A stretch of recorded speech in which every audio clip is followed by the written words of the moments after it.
Chapter 11, The Façade, Part 1. The Façade, the flying head, had first appeared about 2 months ago. The first person to witness it was a manservant. He'd finished his work and was ambling under the moonlight when he saw something pale float into view. He looked closer and discovered it was a white mask. The man assumed it was someone playing a trick, but he was too tired for pranks just then. He was about to just walk by when the mask turned and looked at him. Startled, then terrified, the man ran away. The next morning, when he was feeling calmer, the man realized he must have just been seeing things. But when he went to where he'd seen the mask the night before, he found no trace of anything. After that, other people started reporting the mysterious mask too. Some said they'd turned toward a strange noise to find the mask grinning at them, others, that it had been floating through the air. Finally, more recently, stories started circulating of a woman's disembodied head flying through the mansion, which inspired some to say that it must be a façade. "So you saw it too, little lady?" Lahaku asked around a mouthful of kanji. Maomao was at the medical office eating with the others, and over breakfast she'd told them what she had seen the night before. What were you doing wandering around the house in the middle of the night, Nyang Nyang? Leave it to Tianyu to spoil a perfectly good conversation.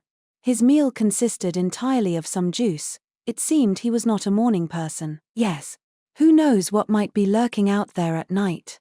If you can't sleep, you should at least stay in your room, said the quack doctor, who'd prepared himself a hearty breakfast of kanji, goat's milk, and fried bread. Sorry. It was sort of spur of the moment. Miss Chu invited me. Maomao's apology didn't sound especially apologetic. She was still tired from traveling, and on top of that she'd gotten back late from her evening excursion and then witnessed this flying head. In the end she'd hardly gotten any sleep at all.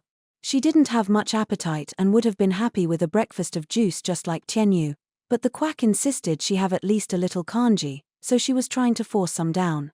What was he, her mother? By the way, Master Lahaku, what do you mean, me too? Oh, someone came to me asking about the façade. Eek. No one mentioned it to me. The quack quaked. If he'd still had his mustache, it would have been quivering like a loach's whiskers. I thought it might be best not to tell you. Ghosts aren't your favorite topic, right? Lahaku said. He knew the quack well. Who was it who asked you about it? Now Maomao was curious. The whole thing had happened so late the night before that she'd resolved to worry about it the next day and had quickly said her goodbyes to Chu, one of the servant kids. I gave him some candy and now we're friends. He makes them sound like a dog or a cat. Lahaku's repeated visits to the Verdigris house had taught him how to get on kids' good side. If the apprentices don't like him, they'll never take his messages to Perrin. After all, why bother demonstrating his new talent all the way out here in the western capital? That's what Maomao wanted to know. Maybe hanging around with the quack just left him with that much time to kill. I'm not saying I believe in spirits or whatever, Lahaku added. When I asked if you'd seen it, I didn't mean. Well, I know you never take that sort of thing seriously. Now that I have seen it, I'm keen to pin down what it really is. I'd be happy to help, Lahaku said. I'm off for today, though. If anything happens, wake me up. He cleaned his bowl and went to his room on the first floor to sleep. Even men of seemingly endless endurance had to get their rest. Getting a good sleep after a night on watch was part of Lahaku's job. A relief guard stood outside the medical office. As Lahaku was leaving, a small child came up to the room. "Where's Mr. Soldier?" she asked, looking around, her face bloodless. Apparently the military man standing guard at the door didn't count. Maomao quickly realized what she meant. "If you're looking for Master Lahaku, he's off duty," she said. This girl must be the servant Lahaku had mentioned. She looked to be about 10 years old. Oh. The girl looked disappointed and refused to meet Maomao's eyes. Maomao glanced at Tianyu and the quack. "Would you like me to call for him?" she asked. "You'd bother an off-duty soldier?" Tianyu burst out. He was annoying, but right. It wouldn't be pretty if their guard was sleep-deprived when something happened, but Lahaku had told them to wake him up if there was any need. Lahaku was awake, and must have heard the noisy conversation, because he came right out of his room. "Hey there," he said, "Mr. Soldier." The girl went right over to him. "We saw it again." "Oh, you did? What did you see?" "A head." A woman's head. Somehow, everything kept coming back to this ghost story. Where did you see it? Lehaku asked. Outside. The groundskeeper. He could barely stand up, he was so scared. All right, I hear you. Where's the groundskeeper now? He's out working in the garden. But he's white as a sheet. Good to know. Here's some candy for you. Yippee. The girl skipped out of the medical office. Maomao looked at Lehaku. May I ask you something, Master Lehaku? Yeah. What's that? You're not doing this out of personal curiosity, are you? This is an official investigation. I knew you were a sharp one. Lehaku didn't make any effort to hide it. He believed there was a chance this flying head was really someone who might mean harm. If he was investigating, moreover, it was presumably on someone else's orders. That Tianyu, he's a heap of trouble, Lehaku muttered to Maomao. It was rare for the sunny, cheerful soldier to complain like that. The quack was humming a tune as he washed the dishes. Tianyu had finished his breakfast and was off brushing his teeth. An upper physician had ordered that the medical staff should not have rotting teeth, it wouldn't look good. That physician being, not incidentally, Dr. Liu. Sounds like Lehaku and Tianyu don't get along. Maomao had sort of suspected as much. The two of you don't click, she asked. I guess. Tianyu and we're just cut from different cloth, maybe. It's not like we're going to get into a fight, but I'm not sure how to talk to him. You know what I mean? Maomao did, indeed, know what he meant. Usually one could solve those problems by keeping one's distance from the person in question, but that wasn't an option here. You're saying it wouldn't normally be a problem, but we're in such close quarters here that it makes things hard. And it might not be so bad if this was someone with whom you could settle things with a fight, but Tianyu is obviously not that kind of person. Am I right? I knew you were a sharp one. It's not that I can't handle him, but I don't know what's at his core. It's like I can see the branches, but not the trunk. Lehaku seemed to have Tianyu pinned down by sheer instinct. Whereas you, young lady, there's a logic to how you behave.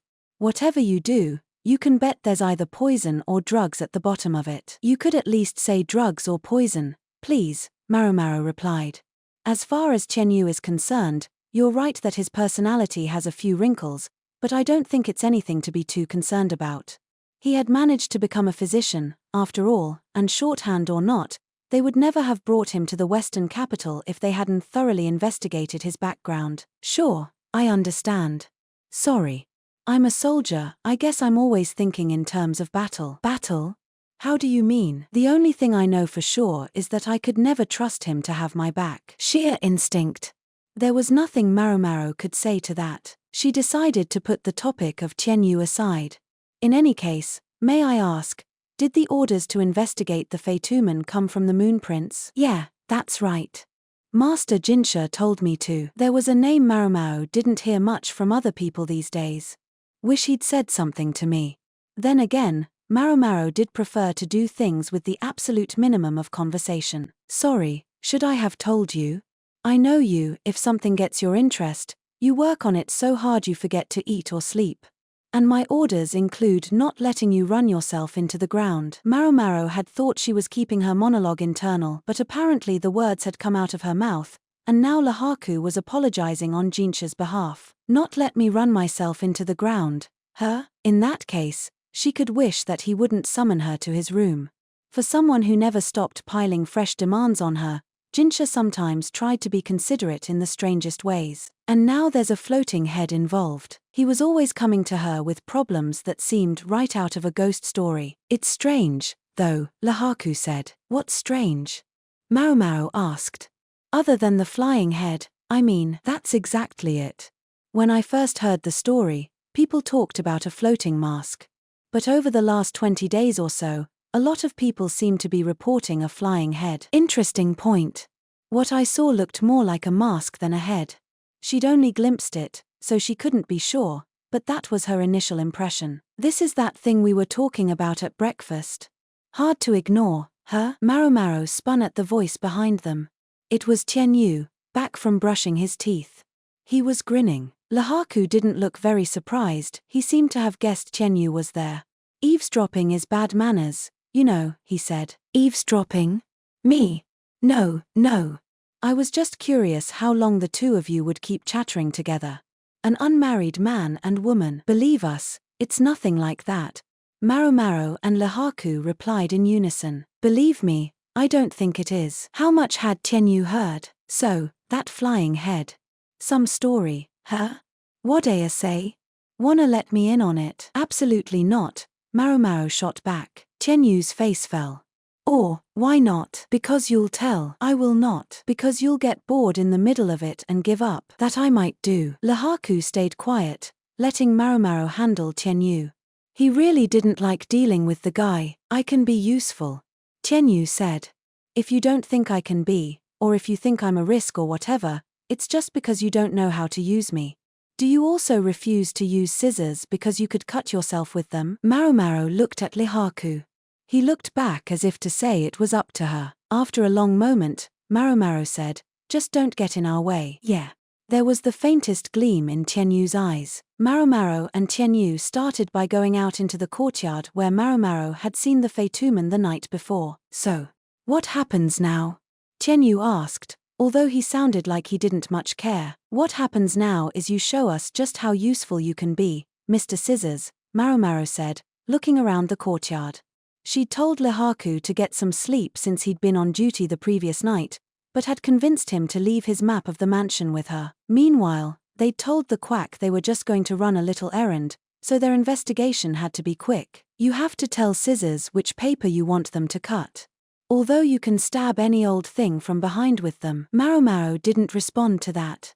It sounded like Tianyu was miffed that she and Lehaku didn't trust him. He is who he is, though.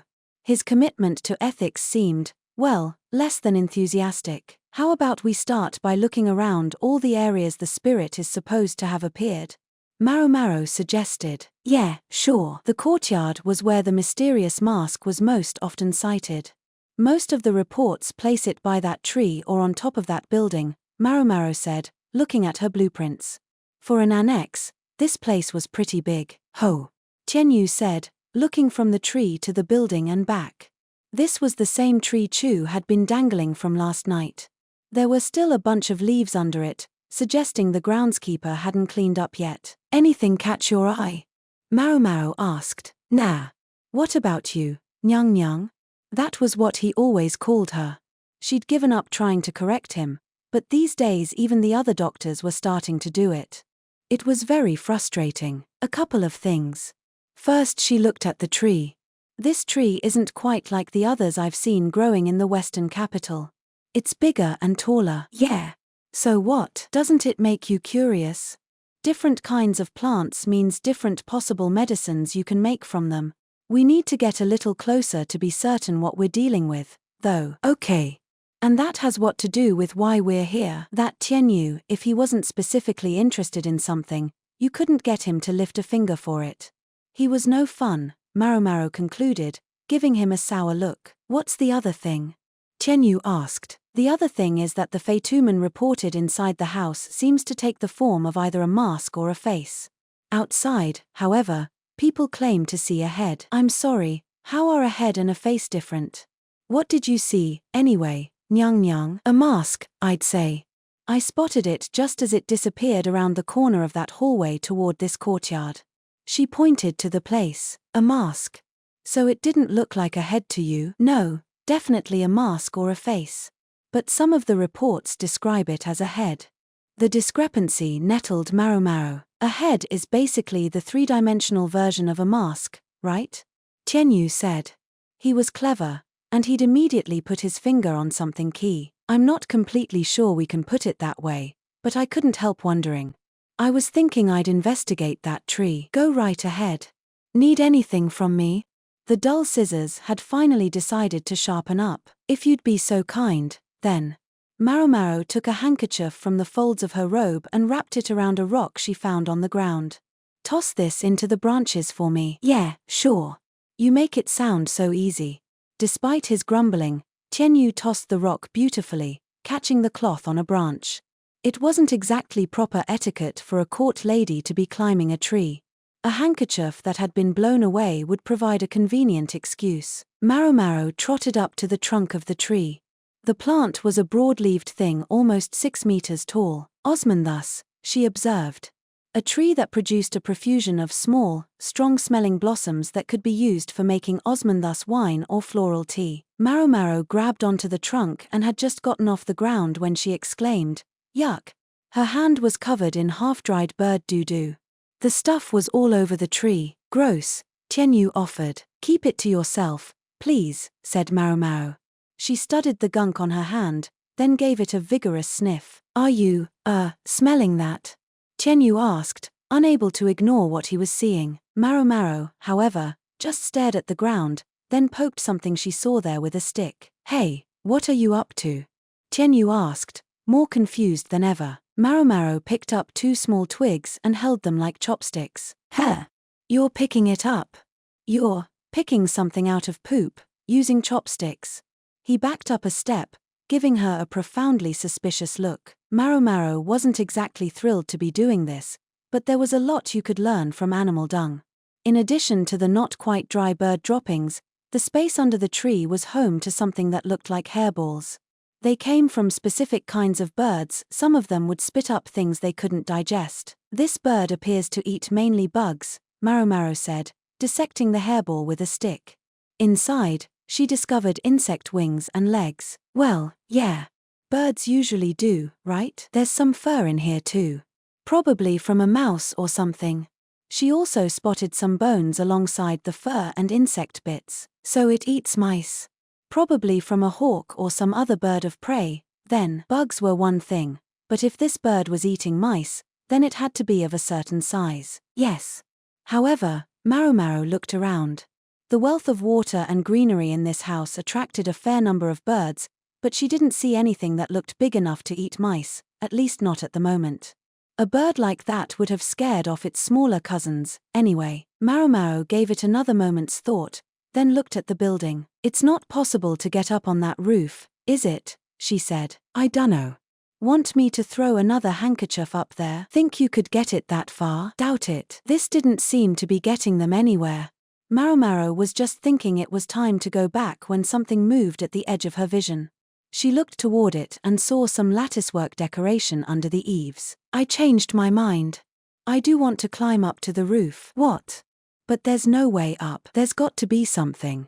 Let's find a ladder." "Easy for you to say. We probably have to ask the groundskeeper," which Tianyu didn't look about to do.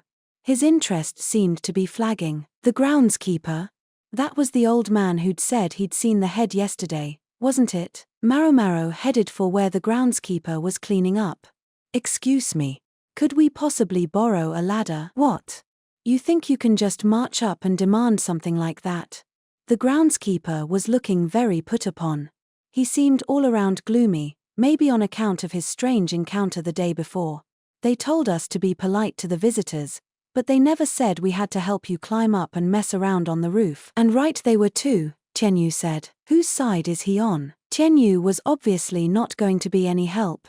Maomao would have to persuade this man on her own. "I think there's a bird nesting under the roof," she said. "Nesting?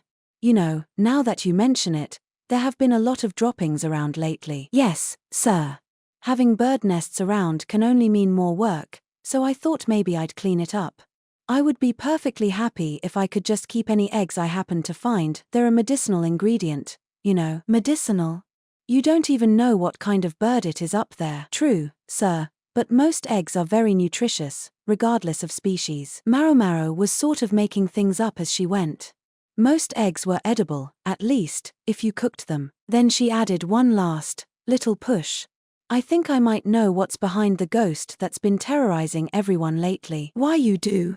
"Really?" the groundskeeper said. "Yes, sir," she replied, confident she could solve at least half the riddle. The groundskeeper found a ladder for them in short order, but it was old and rickety and wobbled when they placed it on the ground. "Let me guess. You want me to climb up on the roof?" Tianyu said. "You say that almost as if you didn't want to." "I don't." Even Maomao didn't think she could impose on the old groundskeeper to climb up to the roof, so she resolved to do it herself. The only problem was the gaggle of servants and bureaucrats that had begun to form once the big ladder was put out in the courtyard. Didn't they have anything better to do? Sadly, none of them volunteered to climb in Maomao's place, they just stood and stared. One of them, incidentally, was the original official with too much time on his hands. Jinshi was there. Everyone else took a few steps back at the arrival of this VIP. Jinshi looked at what was going on, aghast, then said something to Basin. Basin nodded and came over to Maomao, his duck following him politely. "It looks like you're going to climb that ladder. Let me do it."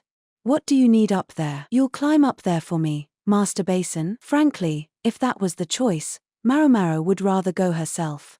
Basin's athletic prowess wasn't in question, but she worried that he might not improvise quickly enough. Besides, who knows what he might do with his outrageous strength? The duck gave a flap of its wings as if to cheer him on. Maomao's disquiet only increased. "You needn't trouble yourself. I can do it," she said firmly, but Basin would not be deterred. "I told you, I'll go up there. What do you need me to do?" Basin was clearly here on the presumption that he was going to handle this task. Maomao would have to bend. I think, now that a bird has made a nest in the rafters of the roof. If you find it, do you think you could catch the bird for me?" "A bird? Ah, birds, I know how to handle," he said with a glance back at his duck. Domestic ducks, however, did not fly. "I suspect this bird is nocturnal, so it's probably asleep right now. If you could sneak up there very quietly, so it doesn't wake up, please. If you can reach it, grab it." "Understood." Basin was raring to go. Maomao felt less and less sure about this. "Master Basin, one cannot get into paradise if one takes a life unnecessarily, remember. Try not to strangle the poor thing." "Try not to strangle it." Basin immediately sounded, well, smaller. This is bad, bad, bad. She definitely felt an ominous ripple of foreshadowing. She seriously considered waking Lahaku and asking him to handle this, but then she looked up at the rafters again. He would never be able to fit between them. "You know, considering the size of the space up there, I definitely think I should do this," she said. No, I'll go. You can count on me." Basin responded. Then he set off up the ladder, Maomao's anxiety mounting with every step. If there was a silver lining here, it would be that Basin was so sturdy that he wouldn't hurt himself if he fell. Basin made the top of the ladder, then peered in through the latticework along the roofline. He shot Maomao an all-good gesture. "Guess that means there's a nest up there." The latticework was designed to be removable, and Basin pried it away. He ran a rope through it and lowered it to the ground, then wedged himself into the roof space. The entire assembled crowd, Maomao included, swallowed hard. Everyone seemed strangely silent. Then Maomao realized that Chu had wandered up at some point and was holding a board on which she'd written "Quiet please." For a long moment, nothing happened, and then there was a loud crash. "Shoot! It got away!" Basin exclaimed. "Oh, come on." Maomao was beside herself, but Chu put down her board and scrambled up the ladder. What was she doing?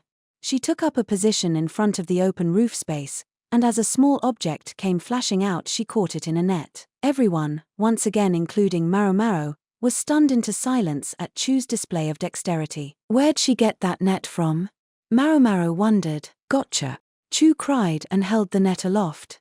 She looked so thoroughly proud of herself that it was hard not to be a little annoyed. She always did love to be the center of attention, and she'd found a perfect opportunity. A hubbub spread throughout the courtyard, but when Jinshi, the most important person there, told everyone to get back to work, they obligingly scattered. Once the Gawkers had moved on, the rest of them could see exactly what was in Chu's net. "What in the world is this?" Jinshi asked. He and Basin looked equally astonished. Judging from Basin's reaction, the bird had gotten away from him before he'd seen exactly what it looked like. Chu had captured an owl, about 30 centimeters in size. It didn't look like a normal owl, though the most striking thing about it was its face, which was eerie and strange, round and white. The feathers ringing its face were black, and if it were somewhere dark and the owl had its wings tucked in, it might well look like a white mask. "However, isn't it kind of small?" Tianyu asked, unimpressed. He didn't hesitate to throw himself into the conversation in spite of Jinshi's presence, the Moon Prince himself. Maomao jabbed him with her elbow. "Oops. Moon Prince, sir. I didn't realize you were here. Very sorry." Maomao was coming to think that Tianyu was not very concerned with etiquette. Not that she was in any position to judge. Jinshi's expression was somewhat hard, but superficially, he wore a smile befitting one who lived above the clouds, a nobleman. Considering the commotion, it would have been difficult not to notice. "But what exactly were you doing?" he asked. "Playing innocent, are we?" Maomao thought. Here he'd even sent Basin to do the dirty work. Maomao, worried what Tianyu would say if left to his own devices, stepped forward before he could speak. "Sir, rumor has it that an apparition has been spotted in and around this house of late. The soldier attached to the physicians told me that he'd heard about it from a servant, and has been investigating it on his patrols of the mansion. The same servant came to him again this very morning, but as our soldier was on guard duty last night, I hesitated to make him deal with it himself." Maomao assumed Chu would have filled Jinshi in on their experiences of the night before. "As a matter of fact, I myself encountered what I take to be that spirit just last night, so I wanted to help find out what was going on." Millimeter. "And what about this physician with you? Presumably he has medical duties to attend to." Jinshi looked at Tianyu coldly. Damn. She knew it hadn't been a good idea to let Tianyu get involved. She glowered at him.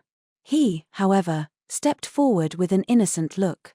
"My humble apologies," he said as elaborately as possible. "I begged her to let me accompany her. Maomao here is far more accomplished in the mixing of medicines than my inadequate self, and has been graciously teaching me a great deal. When she said that she wished to examine the courtyard, I simply assumed she meant she was going to hunt for herbs and other ingredients, and followed along." "Why, you little..." He was acting exceptionally polite and wasn't even getting her name wrong. Maomao thought Jinshi's eyes glinted even more brightly. "Oh, I see. I think I understand what's going on here. You believe this bird is the alleged spirit?" "Yes, sir. Anyway, that's half the answer." Maomao looked at the owl. "This place is too public," Jinshi said. "Perhaps I could ask you a few more questions somewhere else." "Certainly, sir," Maomao said, and off they went.